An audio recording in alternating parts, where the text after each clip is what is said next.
సామెతలు 13 అధ్యాయం 3 వచనంలో ఇలా రాయబడి ఉంది. తన నోరు కాచుకొనివాడు తన్ను కాపాడుకొనును, ఊరు కొనక మాట్లాడువాడు తనకు నాశనం తెచ్చుకొను.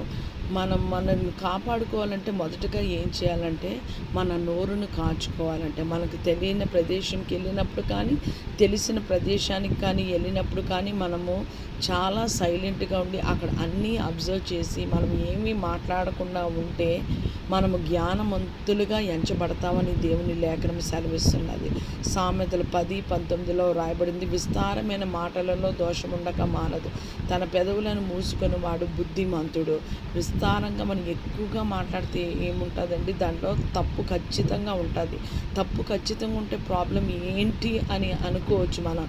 కానీ మత్తయి సువార్త 12వ అధ్యాయం 36-37లో రాయబడి, మనుషుడు మాట్లాడు ప్రతి వ్యర్థమైన మాట గురించి తీర్పు దినాన లెక్క అప్పచెప్పాలని రాయబడి ఉంది. కాబట్టి మన మాటలు కూడా మనం లెక్క అప్పచెప్తామని జాగ్రత్తగా ఉందాం. సామెతలు 20:19లో ఏమని రాయబడి, కొండెగాడై తిరుగులాడు పరులు గుట్టు బయట పెట్టును.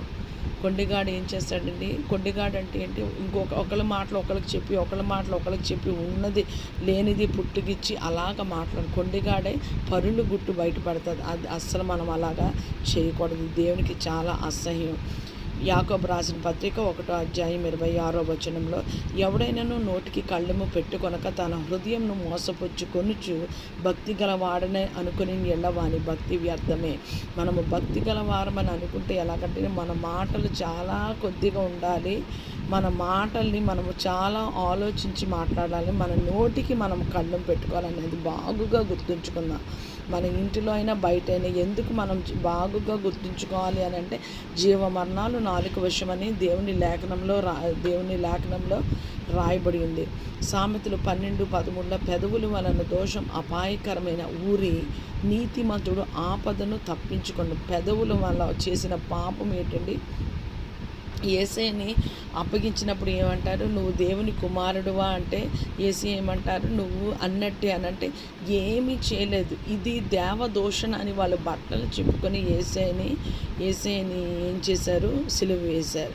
మన మాటలు మనం చాలా జాగ్రత్తగా ఉండాలని దేవుని లేఖనం ఎన్నో పర్యాయాలు మనని బోధిస్తున్నది. సామెతల గ్రంథం 18వ అధ్యాయం 7వ వచనం, బుద్ధిహీనుని నోరు వానికి నాశనము తెచ్చును, వాని పెదవులు వాని ప్రాణంనకు తెచ్చును. బుద్ధిహీనుని నోరు ఏం చేస్తుందండి?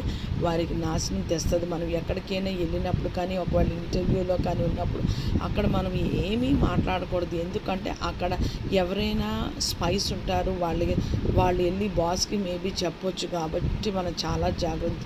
సామెతలు 18:21లో, జీవమన్న